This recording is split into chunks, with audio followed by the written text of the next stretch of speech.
नमस्कार दोस्तों, हमारे नए वीडियो में आपका स्वागत है। आज हम चर्चा करेंगे माघ मास के शुक्ल पक्ष की जया एकादशी के बारे में। धार्मिक दृष्टिकोण से इस एकादशी का महत्व बहुत ही गहरा और फलदायी माना गया है। जया एकादशी का श्रेष्ठ महत्व। शास्त्रों के अनुसार जया एकादशी इतनी प्रभावशाली है कि इसका व्रत करने से मनुष्य को कभी भी पिशाच योनि, भूत प्रेत में जन्म नहीं लेना पड़ता। भगवान श्री कृष्ण ने स्वयं धर्मराज युधिष्ठिर को बताया था कि यह एकादशी ब्रह्म हत्या जैसे घोर पापों का नाश करने वाली और अनंत पुण्य देने वाली है। जया एकादशी व्रत का विस्तृत वर्णन। इस व्रत को रखने और इसके पालन के कुछ मुख्य चरण और कथा का सार यहाँ दिया गया है। व्रत का संकल्प। एकादशी के दिन सुबह जल्दी उठकर स्नान करें और भगवान विष्णु श्री माधव के सामने व्रत का संकल्प लें। पूजन विधि। भगवान विष्णु को धूप, दीप, फल, पुष्प और विशेष रूप से तुलसी दल अर्पित करें। इस दिन और नमो भगवते वासुदेवाय मंत्र का निरंतर जाप करना शुभ होता है। सात्विकता। इस दिन पूरी तरह ब्रह्मचर्य का पालन करें और सात्विक विचार रखें। रात्रि में जागरण कर भजन कीर्तन करने का विधान है। जया एकादशी व्रत कथा। पिशाच योनि से मुक्ति की अमर गाथा। माघ मास के शुक्ल पक्ष की इस एकादशी को जया इसलिए कहा जाता है क्योंकि यह मनुष्य को पापों पर विजय दिलाती है। पद्म पुराण में भगवान श्री कृष्ण और धर्मराज युधिष्ठिर के संवाद के माध्यम से इस कथा का अत्यंत सुंदर वर्णन मिलता है। कथा का प्रारंभ। इंद्र की सभा और गंधर्वों का गायन। प्राचीन काल में स्वर्ग लोक में देवराज इंद्र का शासन था। वहां के नंदन वन में एक उत्सव का आयोजन हो रहा था। इस उत्सव में देवता, ऋषि मुनि और गंधर्व उपस्थित थे। उत्सव में गंधर्व अपनी कला का प्रदर्शन कर रहे थे और अप्सराएं नृत्य कर रही थीं। इन्हीं गंधर्वों में एक प्रसिद्ध गंधर्व था जिसका नाम माल्यवान था। वह गायन विद्या में अत्यंत निपुण और रूपवान था। उसी सभा में एक सुंदर अप्सरा भी थी जिसका नाम पुष्पवती था।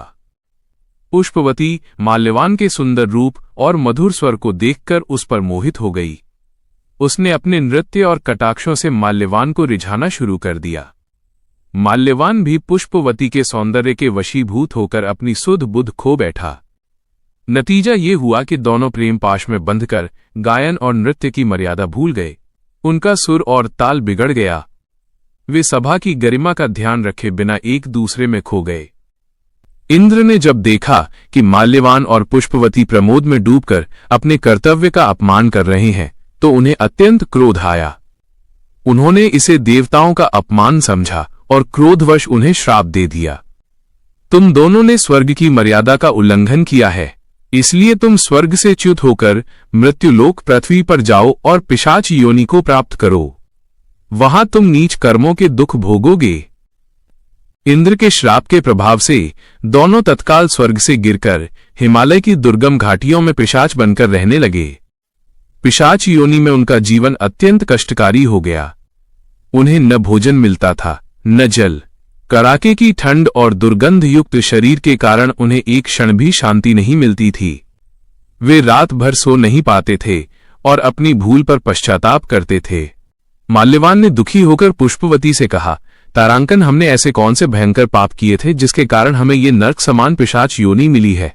इससे तो मृत्यु कहीं बेहतर है।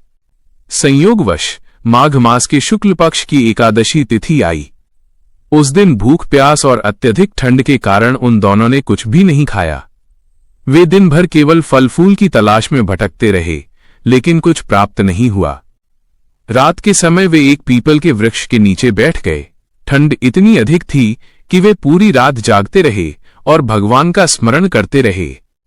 अनजाने में ही उनसे जया एकादशी का निराहार व्रत और रात्रि जागरण संपन्न हो गया। चूंकि एकादशी का व्रत समस्त पापों को भस्म करने वाला है, इसलिए अगले दिन सुबह होते ही भगवान विष्णु की कृपा से उन दोनों की पिशाच योनि छूट गई। उनका शरीर पुनः दिव्य और सुंदर हो गया। विमान आया और वे पुनः स्वर्ग लोक की ओर प्रस्थान कर गए। जब वे इंद्र के पास पहुंचे तो इंद्र उन्हें देखकर आश्चर्यचकित रह गए। उन्होंने पूछा, तुम इस नीच योनि से कैसे मुक्त हुए? तब माल्यवान ने बताया कि ये सब भगवान वासुदेव की कृपा और जया एकादशी के व्रत का प्रभाव है। इंद्र अत्यंत प्रसन्न हुए और उन्हें पुनः अपने स्थान पर सम्मानित किया। जया एकादशी व्रत का फल। भगवान श्री कृष्ण कहते हैं कि जो मनुष्य इस कथा को पढ़ता या सुनता है उसे अश्वमेध यज्ञ के समान फल मिलता है। यह व्रत 1. बुरी योनियों भूत प्रेत से रक्षा करता है। 2. मानसिक शांति और सात्विकता प्रदान करता है। 3. अंत में मोक्ष की प्राप्ति कराता है। आज के इस विशेष वीडियो में हम जानेंगे 1. जया एकादशी का शुभ मुहूर्त क्या है। 2. इस व्रत को करने की सही और संपूर्ण विधि क्या है। 3. और इस व्रत को करने से हमें क्या फल प्राप्त होता है।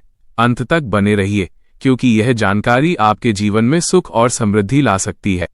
जया एकादशी का व्रत दशमी तिथि से ही शुरू हो जाता है। आइए जानते हैं इसकी स्टेप बाय स्टेप विधि।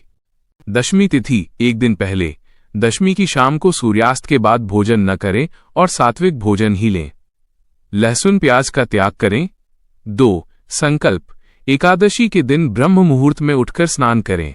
स्वच्छ पीले वस्त्र धारण करें। हाथ में जल और अक्षत लेकर व्रत का संकल्प लें। हे भगवान विष्णु, मैं आज जया एकादशी का निराहार फलाहार व्रत रखने का संकल्प लेती हूँ, मेरी पूजा स्वीकार करें।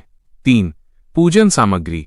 भगवान विष्णु की मूर्ति या तस्वीर के सामने दीपक जलाएं। उन्हें पीले फूल, ऋतु फल, चंदन, धूप और नैवेद्य अर्पित करें। 4. तुलसी का महत्व। ध्यान रहे, भगवान विष्णु की पूजा में तुलसी दल पत्ता का होना अनिवार्य है। इसके बिना वे भोग स्वीकार नहीं करते। नोट: एकादशी के दिन तुलसी के पत्ते न तोड़ें, एक दिन पहले तोड़कर रख लें। 5. कथा का श्रवण। दोपहर या शाम के समय जया एकादशी व्रत कथा का पाठ अवश्य करें या सुनें। 6. रात्रि जागरण। इस दिन रात में सोना नहीं चाहिए। रात भर भजन कीर्तन या ओम नमो भगवते वासुदेवाय मंत्र का जाप करना अत्यंत लाभकारी माना जाता है। व्रत की पूर्णता के लिए इन नियमों का पालन करना बहुत जरूरी है। वर्जित भोजन। चावल का सेवन किसी भी हाल में न करें। बैंगन और मसूर की दाल से भी परहेज करें। व्यवहार। इस दिन किसी की निंदा न करें, क्रोध न करें और असत्य न बोलें। दान। अपनी सामर्थ्य के अनुसार जरूरतमंदों को अन्न या गर्म कपड़ों का दान करें। जया एकादशी का व्रत करने से निम्नलिखित लाभ मिलते हैं। पापों का नाश। ब्रह्म हत्या जैसे गंभीर पापों से भी मुक्ति मिल सकती है। मोक्ष की प्राप्ति। जीवन के अंत में व्यक्ति को वैकुंठ धाम में स्थान मिलता है। संकटों से रक्षा। घर में मौजूद नकारात्मक शक्तियां और पितृदोष शांत होते हैं। इच्छा पूर्ति। सच्चे मन से मांगी गई जायज मनोकामनाएं पूर्ण होती हैं। एकादशी व्रत का फल तभी मिलता है जब इसका पारण, व्रत खोलना शुभ समय पर किया जाए। द्वादशी तिथि के दिन सुबह जल्दी स्नान के बाद ब्राह्मणों को भोजन कराएं या दान दें, उसके बाद ही स्वयं भोजन ग्रहण करें। एकादशी के दिन चावल न खाने की परंपरा केवल एक धार्मिक नियम नहीं है, बल्कि इसके पीछे एक बहुत ही रोचक पौराणिक कथा और वैज्ञानिक कारण दोनों छिपे हुए हैं। पौराणिक कथा। महर्षि मेधा और पृथ्वी माता। पौराणिक कथाओं के अनुसार एक बार महर्षि मेधा ने माता शक्ति के क्रोध से बचने के लिए अपने शरीर का त्याग कर दिया था। उनके शरीर के अंश पृथ्वी में समा गए।